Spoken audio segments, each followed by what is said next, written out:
This conference will now be recorded. Hello everyone. So last day we have seen Fisher projection. Now one that is a little part is left. So where we will know the rules for Fisher projections that we have to maintain when we will draw these projections. And once we finish this, we will discuss some problems related to this whatever we have read in isomerism, and then we will go to the next topics, that is fundamental concept in organic chemistry, and under which we will have electron movement in organic reaction mechanism and electrophiles, nucleophiles. So here we have rules for Fisher projections. We know what is Fisher projections, but that is not enough. We have to know some rules that we have to maintain when dealing with Fisher projections. So these are convenient when we are comparing stereochemistry of molecules where you have many chiral centers, and that is very common in carbohydrates. So that is why Fisher projections are very common in carbohydrate molecules.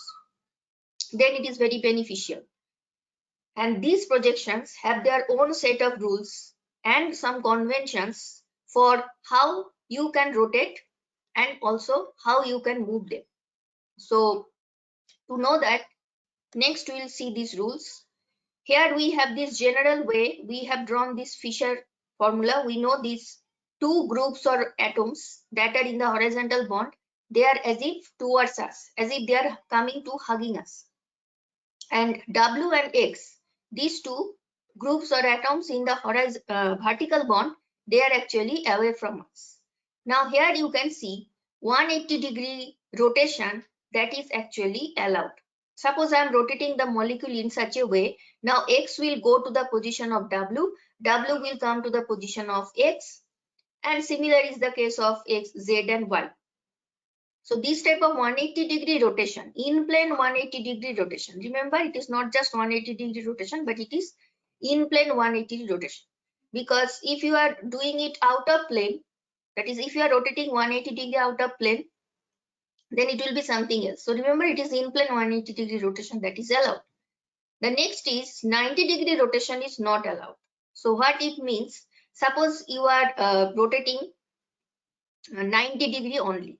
So now what will happen? W will come to the position of Z, Z will go to X, X will go to the position of Y, like this. So this type of 90-degree rotation, it is not allowed. Okay. And why these rules are so, you can also check it. Just take any molecule with 4 different substituents, that means there will be one chiral center.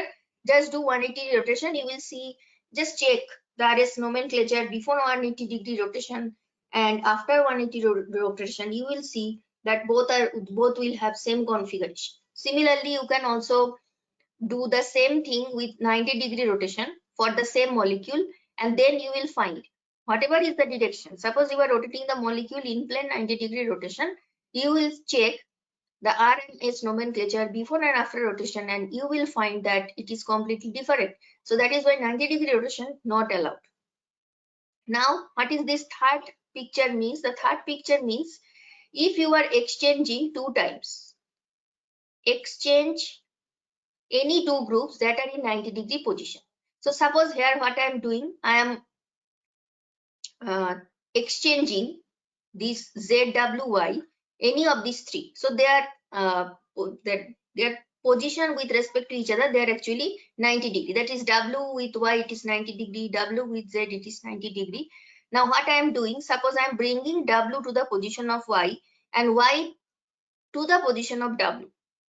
But if I am doing this, that means I am exchanging it only one time.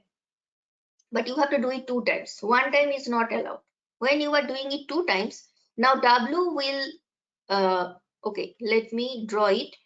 Suppose you are exchanging W and Y. So what you will get? You will get something like this.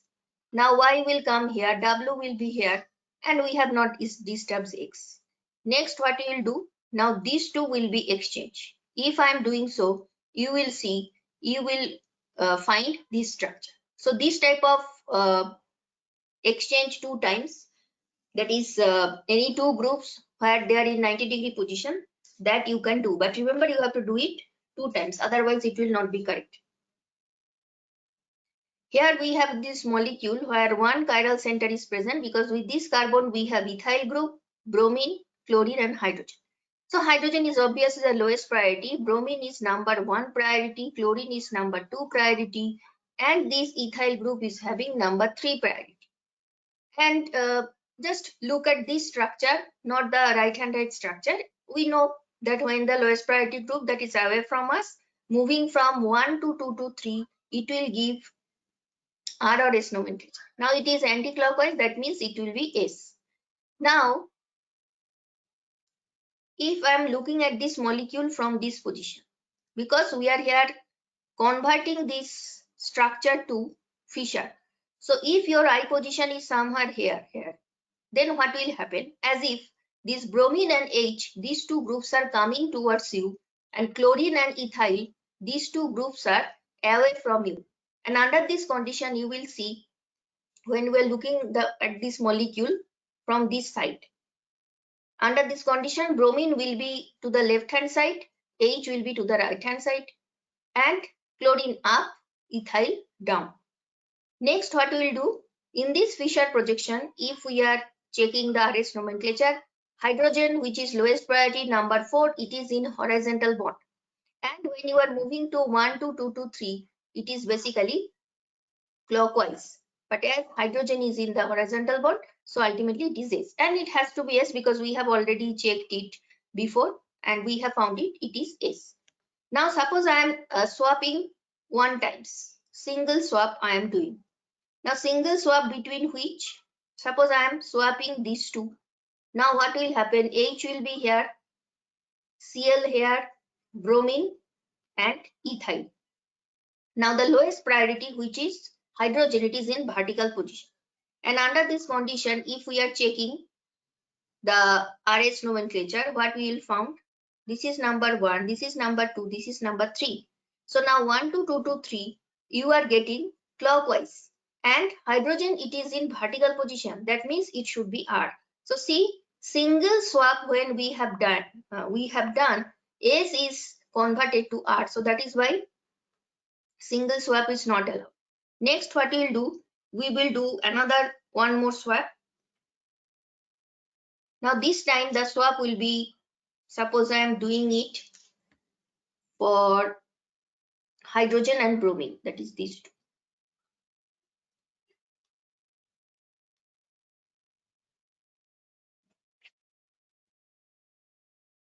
So this is number 1, this is number 2, this is number 3. 1, 2, 2, 2, 3, it is clockwise, but as hydrogen it is in the horizontal bond, so ultimately it will be S. So when we have done swap 2 times, again we are getting S. So that is why single swap will give you the reverse configuration, but when you are doing these 2 times, you will get the original configuration. Okay, so these are the rules that we have to keep in mind when we are dealing with Fischer projections. Now, why this type of rotation is required? The more you will deal with Fischer projections, you will see that under certain cases, it will be required to rotate the molecule. So that is why knowing these rules, that is, we all know these rules that we should maintain when dealing with Fischer projections. Here we have a problem. Correct relationship between molecule 1 and 2. Here we have 2 molecules given. Look at the molecules very carefully. Here we have CC double bond and we also have chiral center. So this is the chiral center, right? Now if we look at the CC double bond, just try to understand whether it is E or Z. Why I am saying E or Z? Because we have more than 3 different groups. So this is total as if it is a group and this is hydrogen. Now among these two, hydrogen will be lowest priority. This is lowest priority, this is higher priority. And for the other carbon, methyl and H, this is lowest. Now the two lowest priority, they are on the opposite side, so that is why this should be E. And similar is the case for the second molecule. Here also these two lowest priority groups, they are on the opposite side, so this will be E.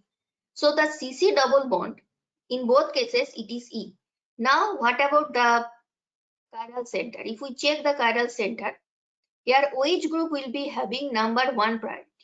Hydrogen is obviously number 4. And this total part, it will be having second priority. because compared to methyl, if you look at this part, here we have CC double bond. That means with this carbon, we have 2 carbon, 1 H, like this. For this carbon, it is as if attached to 2 carbon 1 H, but for methyl, it is attached to HHH. So that is why it will be having second priority and methyl is third priority. Now, what we are getting for the first molecule? 4, this is 1, this is 3, and this is 2. So this is for the first molecule. And when you are moving from 1 to 2 to 3, it is clockwise, but as 4 is here, so that is why ultimately it will be S. Now come to the second molecule. This is number 1 priority. This is number 4 priority. Methyl is 3. And this total group, it will be number second priority. So if I am writing this in this way, 1, 2, 3 and 4. Now move from 1 to 2 to 3. It is anti-clockwise. But 4 is vertical. So anti-clockwise will give S. So in both cases it is S, in both cases it is E. That means it is actually same molecule. Okay. So that is why homomer will be the correct answer. Homomer, though this term it may appear new to you, but homomer is nothing but same molecule, that is identical molecule. The relationship is not enantiomer. They are not diastereomer. They are not constitutional isomer. Okay. So diastereomer is correct option. Sorry, homomer is the correct option. But for extra information, I would like to mention, suppose for the first molecule, we are getting E, and for the second molecule, we are getting Z.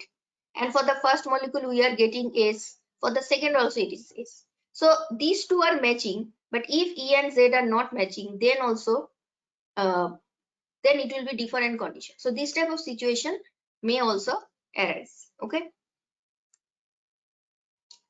The relationship between the pair of compounds shown, sorry, it will be below, is respectively.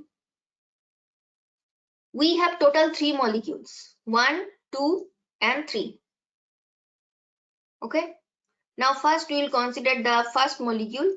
Here we have OH group H, CC double bond methyl and CO2H. Now OH will be having number 1 priority. Why? Because oxygen is directly attached and we have to consider the atomic number, the first point of difference.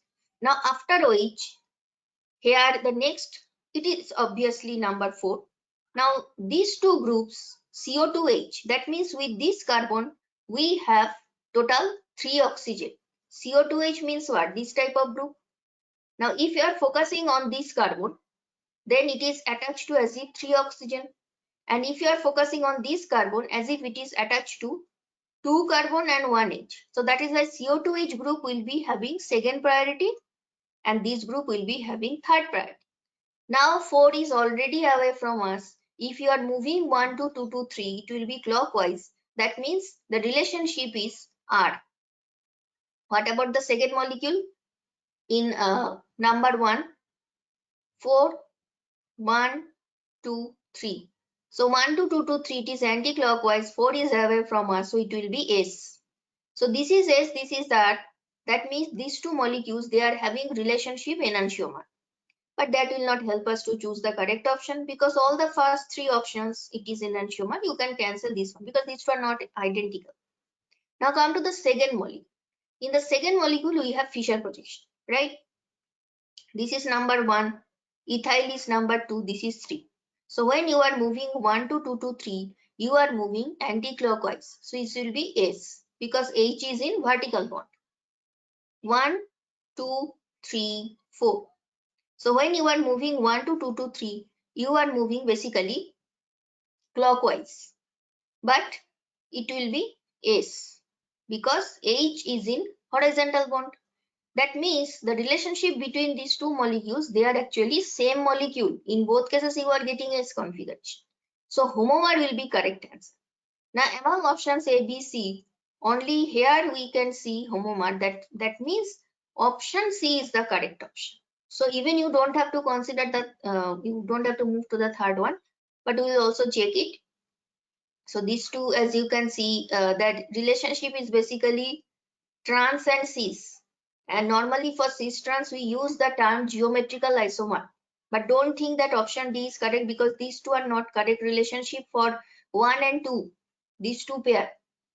But remember, when we have discussed diastereomer in note, in one slide as note, I have already made it clear that sometimes geometrical isomers like these cis trans, that is cis trans, EZ, sin and T, these are actually considered as geometrical isomers. But sometimes this may also be considered as diastereomers, because if you consider the broad definition of diastereomer, they are those optical isomers in which case you will not get superimposable, in which you will not get any mirror image type of relationship.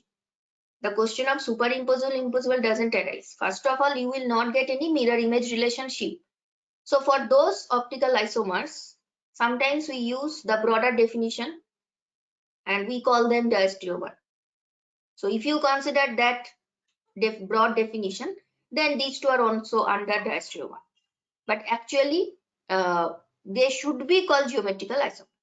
But this type of confusion you will not have in this problem, because you already know that option C will be correct based on these two pairs, 1 and 2, right?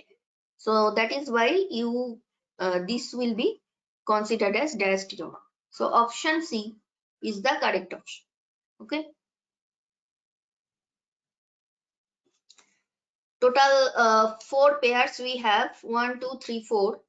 All are in Fischer. So first one, there is only one chiral center, but for the other 3 options you have 2 chiral center. Okay. Now in this case, without finding RNS nomenclature also, you can solve the problem. How? See, here if I rotate the molecule, that is if I am rotating it 180 degree in plane, what you will get? You will get CO2H, now upper side, NH2 will be here and H will be here.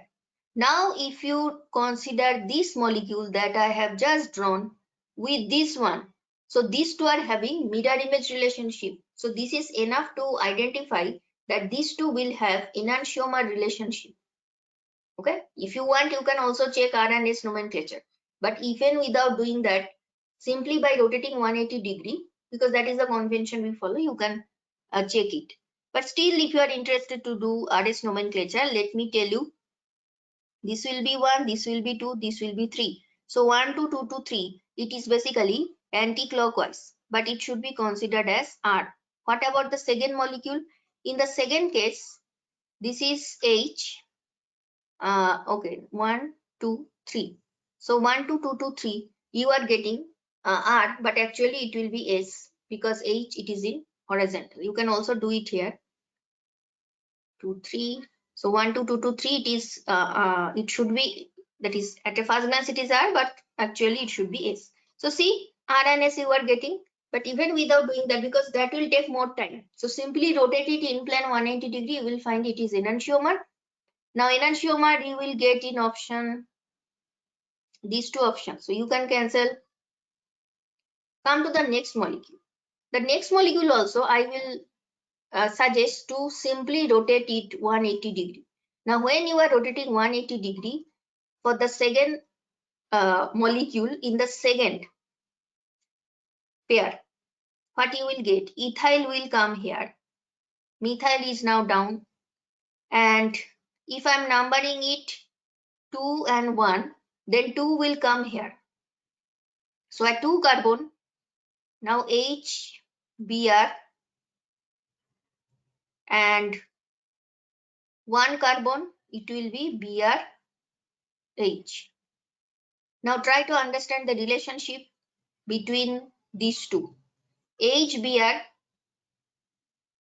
with the carbon where ET is present and BRH. So HBr, BRH. So these two molecules are basically same. So it will be identical. Now again we are getting same term mentioned in option BC. So still we have to work. Come to the third one. pH in the upper part. So again we will rotate this molecule. So in the second case, what we will get when we are rotating it, pH, CH3 and H, OH, NH2, H. Okay. Now let me draw the first molecule as it is. I am not making any changes. So why I am drawing it, so that you can understand the relationship between them. So in this case, if you see, only in this part there is actually no change. It is same. That is based on this chiral center, NH2H, CH3, every positions are same. But if you look at this chiral center, that is for this part of the molecule, as if these two are mirror image to each other, isn't it? Half mirror I am drawing. That means these two will have, that is this chiral center will have same configuration, whether it is R or S, in both cases it will be same. But for the first half, as this first half of this molecular mirror image relationship, that means it will be different configuration, R or S, okay, because their relationship does enantiomery for this term. So only when only one chiral center, here among two chiral center, only at one part there is some change, and that is under the definition of diastereomer. So here diastereomer should be the relationship. So see, even without finding out the RS nomenclature, you can understand the relationship between these two molecules simply by rotating it. So as I have said, that why those conventions that we have just learned in the first slide of today's class, now those conventions or applying those rules, you can solve this type of problem. Okay, that 180 rotation is allowed. So here the relationship is diastereomer, and the last one is easy, though we have already reached our answer, which is option C. But why the last one is structural isomer, that is very easy to understand. See, here these two are chiral center, right? Now the chiral center where ethyl is attached, with that chiral center you have H and Cl. But here the chiral center where Et is present, not HCl but H and Br. That means here bonding connectivity is not same. So that is why it will not be under optical isomerism. Stereo isomerism is not possible here, right? Because their bonding connectivity is completely different. So that is why it will be considered under structural isomers. So this is the correct option. So all the questions are finished. Next we are starting fundamental concept in organic reaction mechanism. We have to know some terms in fundamental concept of organic reaction mechanism. So these terms, why they are important, because as we will proceed in organic chemistry, that is after this chapter in class 12 also there is aldehyde, ketone, carboxylic acid, so many different types of compounds. So in all these organic reactions, you will see the use of these some common terms, they are very frequent. So that is why we have to know this some basic common terms that are used in organic reaction mechanism. So in organic reaction, the organic compound, that is the main compound, the main starting material which is taking part in the reaction, that compound is called substrate. You can also call it starting material. And this is reacting with a suitable attacking species. That attacking species we call reagent. And obviously we get product. So here I am writing it as if substrate is there is some attacking reagent, and we are getting product. Now this attacking reagent not necessarily has to be always reagent. Sometimes it may be simply heat, or it may be some photoradiation. So everything is possible. So here we have written single substrate, but sometimes it may be more than one substrate, and this is actually converted to product. And reagent, that is not converting to product, that is actually attacking it and making some changes. Okay, try to understand the difference between reagent and substrate. It is simply attacking it. Fine. Now if we take example, suppose here we have Me3Ci, that is the substrate, and if reagent is Br minus, that is bromide ion. Now this bromide ion you can generate from KBr or sodium bromide. that you can do. But actual attacking species is Br minus. Sodium plus or K plus is not doing anything. Br minus is the actual reagent. So this in presence of this reagent, now there will be conversion of this molecule to the product Me3CBr, and I minus will be removed. Now this I minus, it can capture the Na plus that is already present with NaBr, and that will give you byproduct. So byproduct is that product which is not the actual main product, but it is simply produced with the desired product. Not necessarily you will always get byproduct, but most of the time there will be some byproduct. That is the unnecessary part. Now this formation of product may occur either directly from the reactants through some transition state or through the formation of one or more intermediate. Now what is transition state? What is intermediate? You can see here two new terms, right? Now the equation that I have just written, here you are not finding any intermediate or transition state. This is substrate, this is reagent, and this is product. Where is intermediate? Where is transition state? Actually, I have not drawn the transition state here. Mostly transition states are not drawn. If you want to go into the details of reaction mechanism, then only transition state is required. Now, what is transition state? I will go into the details in the next slide. And what is intermediate? Intermediate is something, some species which is produced in between the starting material and product. So here starting material, it is directly, I have written the product. This is starting material or substrate and this is product. I have not drawn any intermediate. But this is very simple way to present. But if you want to go into the details, if there is formation of intermediate, that also you have to write if you want to know the details of mechanism. But again, it is not always necessary that there will be some intermediate, but in some cases there may be formation of intermediate. So in this case, the intermediate, there is some intermediate produced, and that intermediate is basically Me3C plus. So what happens? First this Ci bond is broken. There will be some positive charge over carbon, and that is actually the intermediate. I am writing here I. And this intermediate, obviously, as it is a charged species, it is not neutral, it is charged species. It is having some positive charge. So compared to substrate and product, obviously this is having higher energy, right? So this is unstable. Higher energy means something unstable. Lower energy means which is more stable. So this type of intermediate is also produced, but not necessary. A transition state is short-lived configuration of atoms at local energy maximum.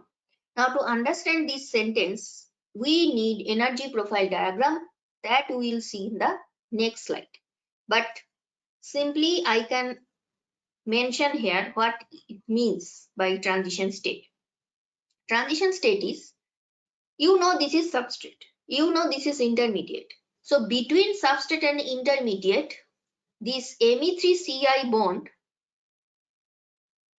suppose it is not fully broken. If it is fully broken, there will be C plus and I minus. But suppose if it is not fully broken, there is still some, that is the bond is not fully formed, the bond is not fully broken, something in between situation. Then what will happen? There will be not fully developed positive charge. There will not be fully developed negative charge. Instead, there will be some partial charge which is mentioned with plus del sign, and the negative charge minus del sign. So try to understand the difference. Me3Ci is the substrate. Me3C plus is the intermediate. But in between that, when the bond is not fully broken, that is the bond is just going to be broken. So this you can call as if it is transition state. Okay, TS. So this is having even more energy compared to intermediate. Fine. Intermediate is still have some stability. But here the situation is very unstable.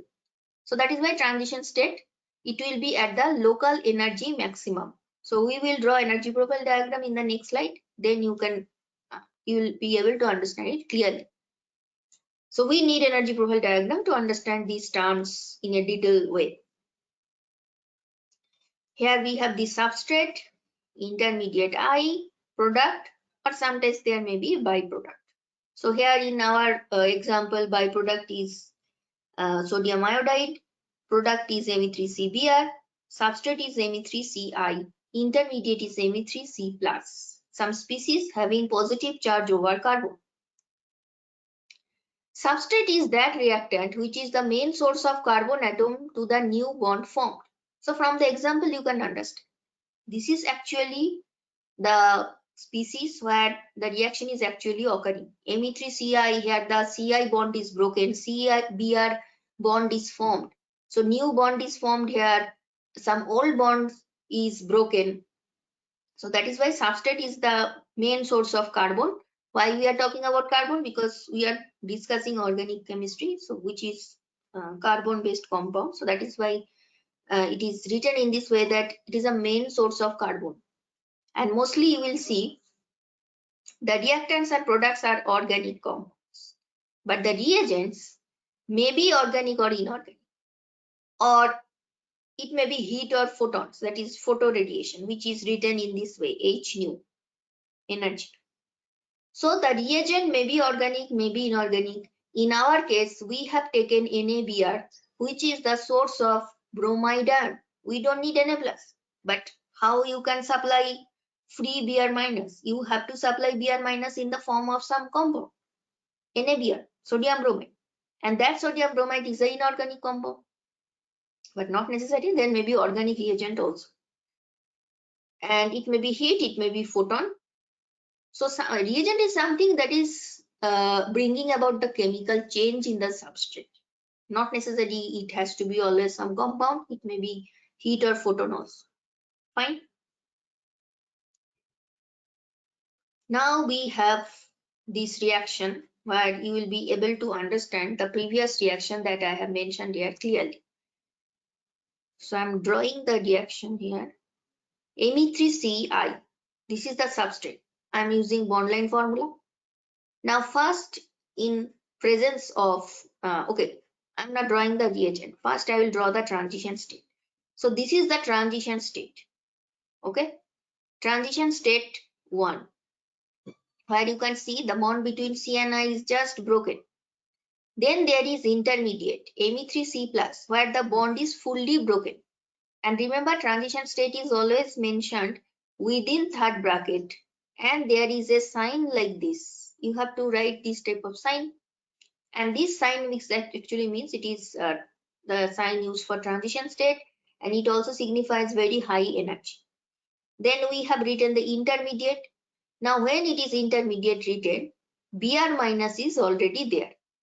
Now simply I can write the equation in this way, where details you will not find. But the second, that is this one, you can see all the details of this mechanism. Fine. Now this is transition state 2. Why transition state 2? Because when Br minus, the reagent you have added, this reagent and C plus, as if there is some interaction just started. It is not fully formed. That is why some dotted sign is there. It is not fully formed one. There is simply interaction between the positively charged species and negatively charged species. And slightly, because of this slight interaction, now the fully developed positive charge is converted to this type of partial positive charge. Fully developed negative charge converted to partially developed negative charge. This is the difference. Okay. Again, this type of sign. Now, the next step, you can draw the fully formed bond, and this is neutral species. This is our product. This is substrate, transition state 1. This is intermediate, transition state 2. This is product. You can also draw the I minus, and if the counter ion for Br minus is Na, it will be basically NaI, which is the byproduct. Now for this reaction, if we check the energy profile diagram is something like this. While in the y-axis you have energy, and in the x-axis there is reaction coordinate. Reaction coordinate means the progress of reaction. You can also write here reaction progress. That means when you are here as if you are just at the starting point of this reaction. When you are here, that means the reaction is already complete. So this is the position where substrate is there. Now gradually the energy is increasing. This is transition state 1. This is transition state 1. That means this species will be having this position.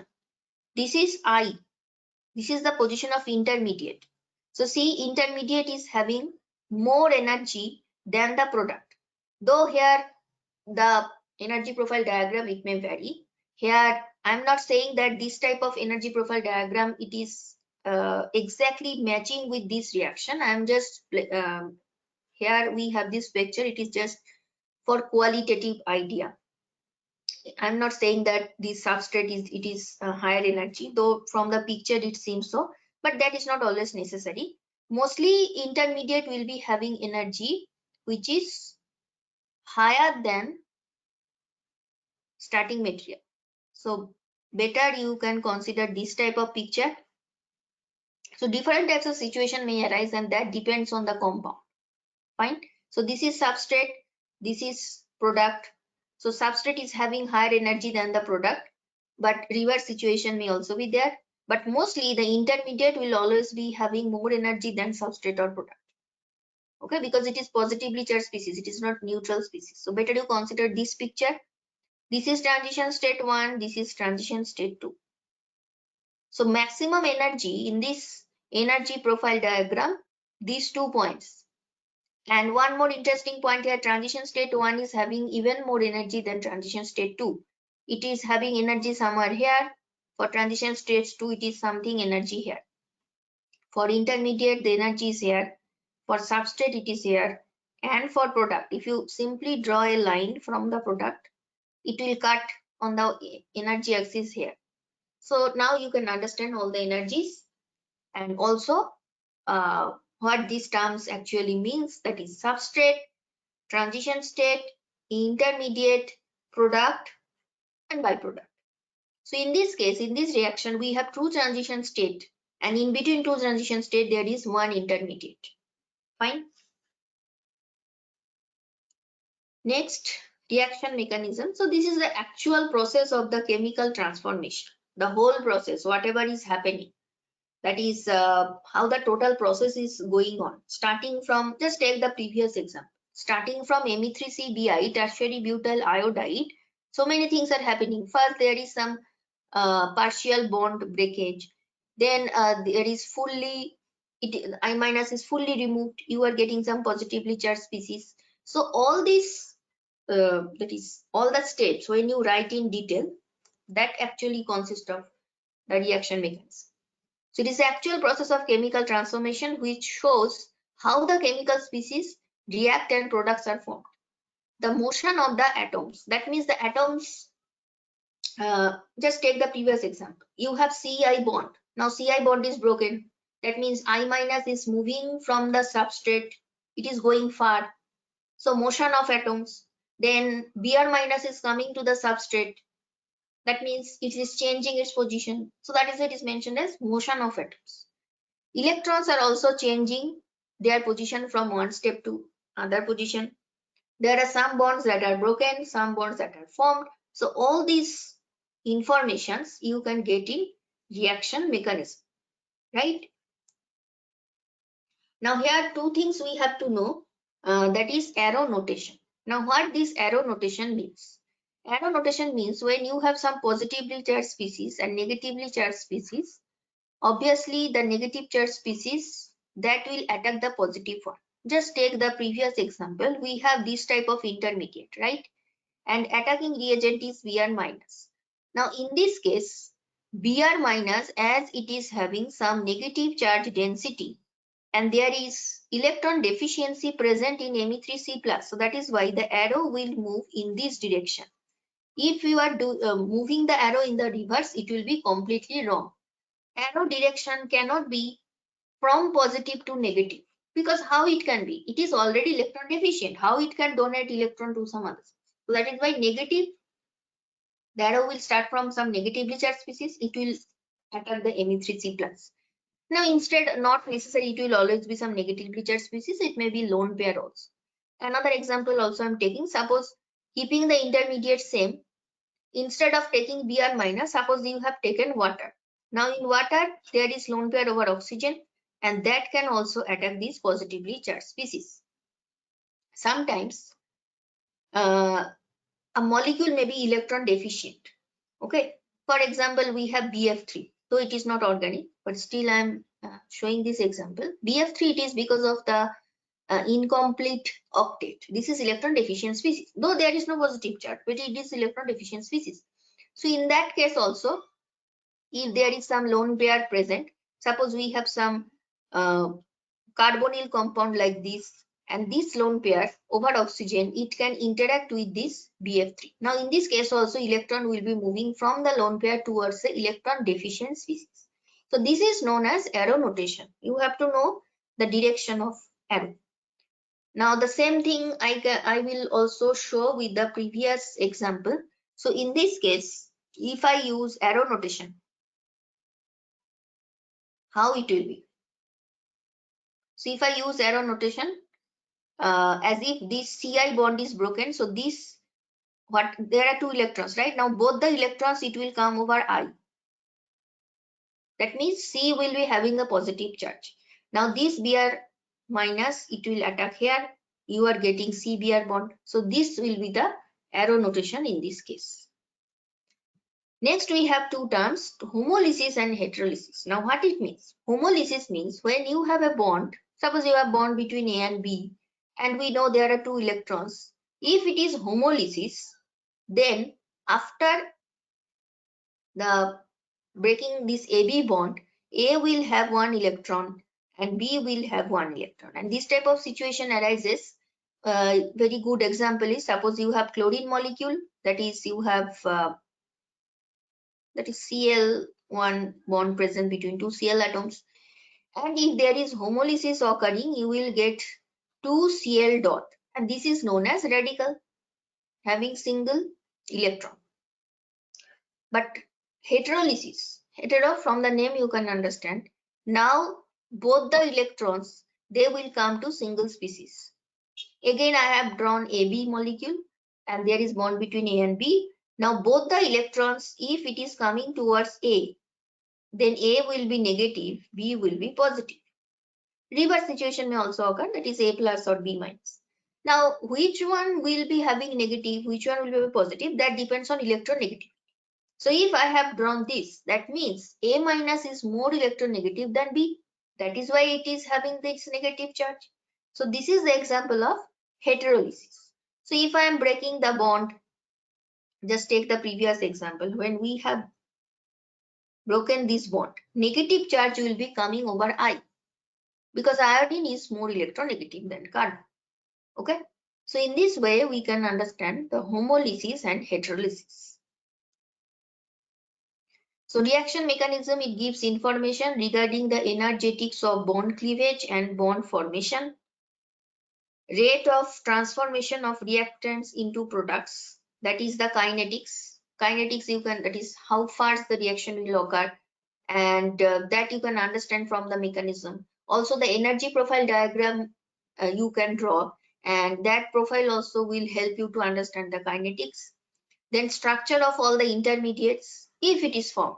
Just in our example, we have the intermediate tertiary butyl in carbocation. Carbocation means positive charge over carbon. The structure of the intermediate and the structure of sometimes the transition states also. So all this information we have seen in the previous example.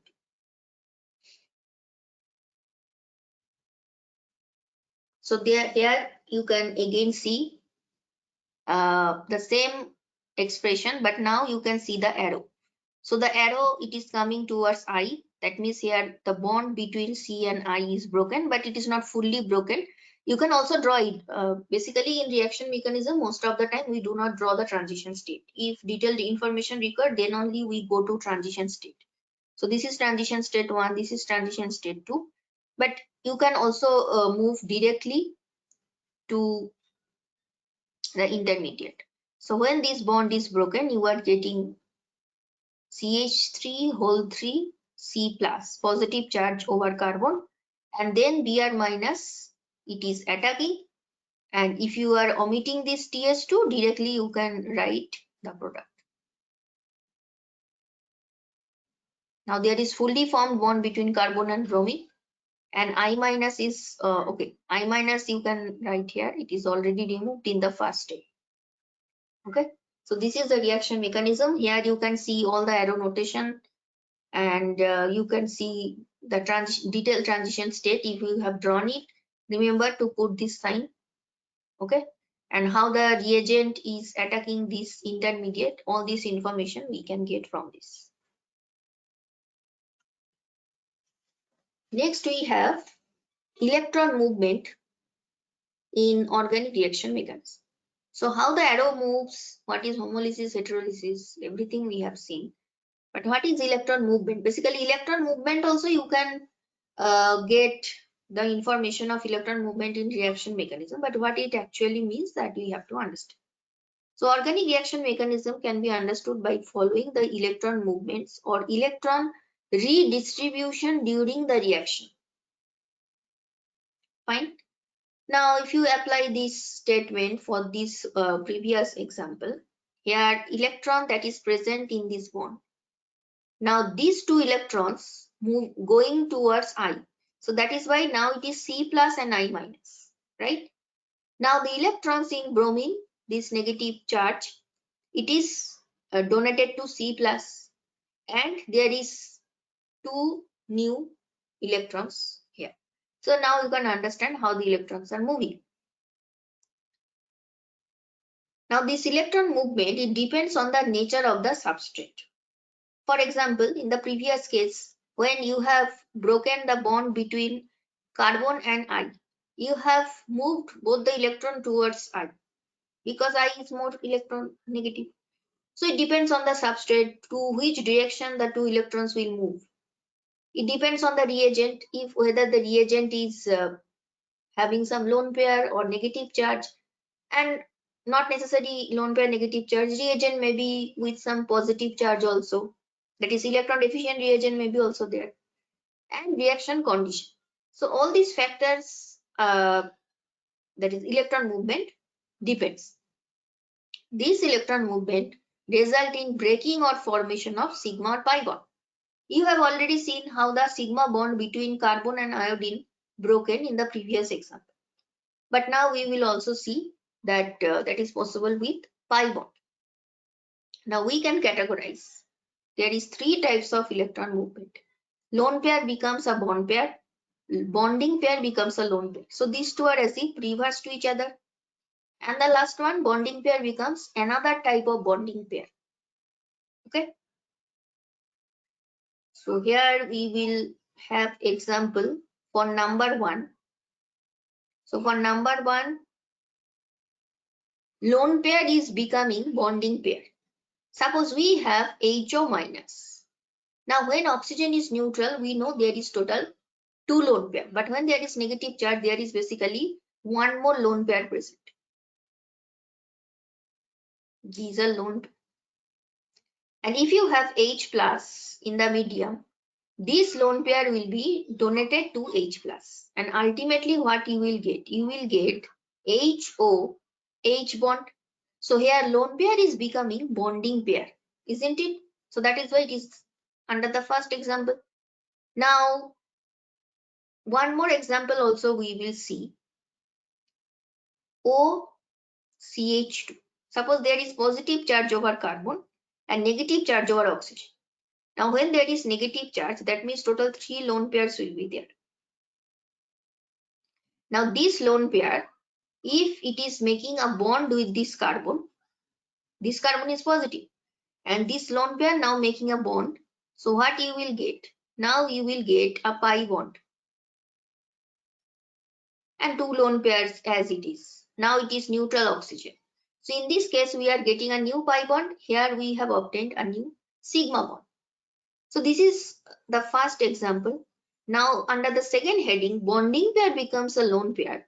Simply reverse the situation. Now what I will do? These two electrons, as if they are coming over oxygen. I am doing just the reverse process. H minus if both the electrons are coming over oxygen.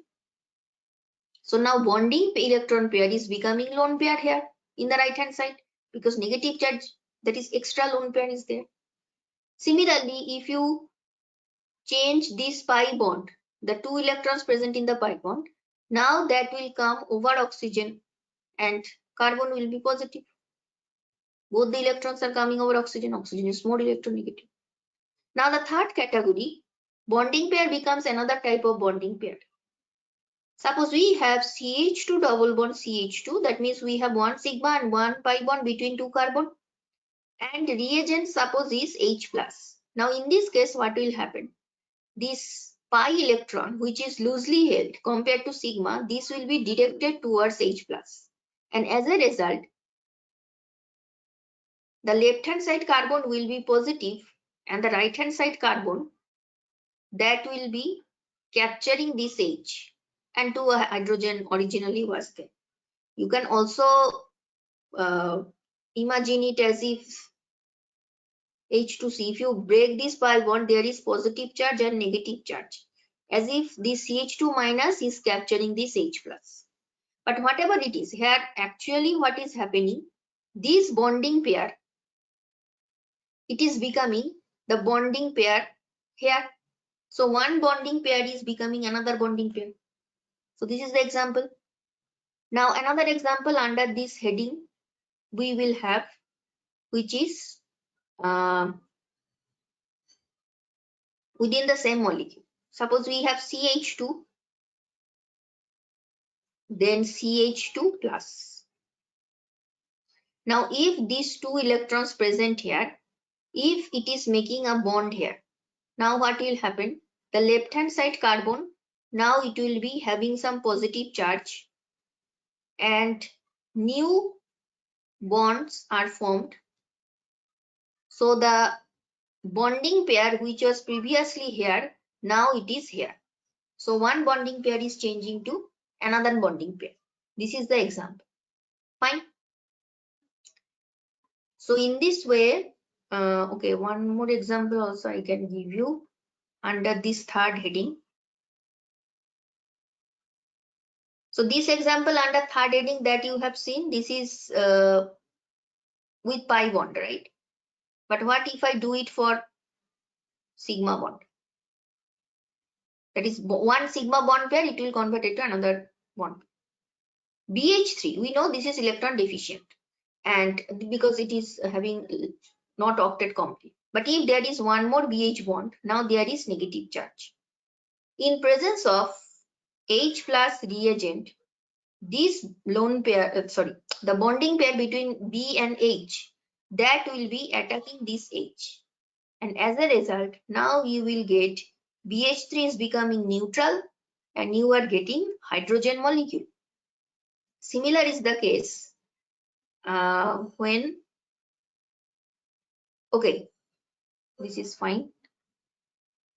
Here the bonding pair that is present between boron and hydrogen, that electron is as if attacking this H plus, and now they are becoming another type of bonding pair. So that is why it is written in this way, that one type of bonding pair that is changing to another type of bonding pair. Fine. So this is the example. One more example also. H2C plus, then CH3. But instead of writing CH3, if I am writing it like this, now what will happen? There is electron present in this bond. Now if this CH bond is broken, that means now there will be H plus and we will get a double bond.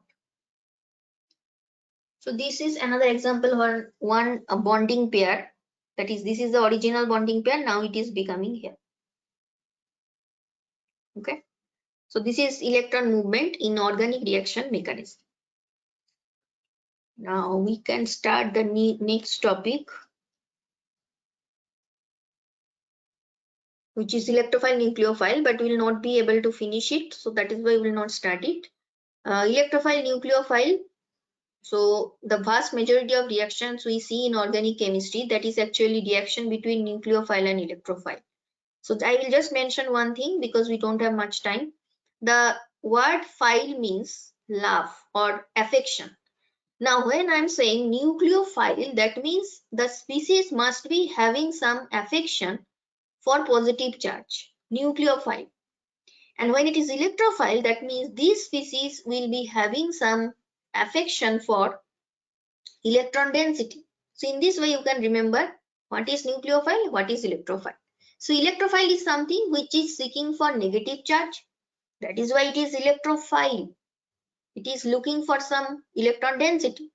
Similarly, nucleophile, it is looking for some electron deficient region. That is why it is nucleophile. So in this way you can remember these two terms.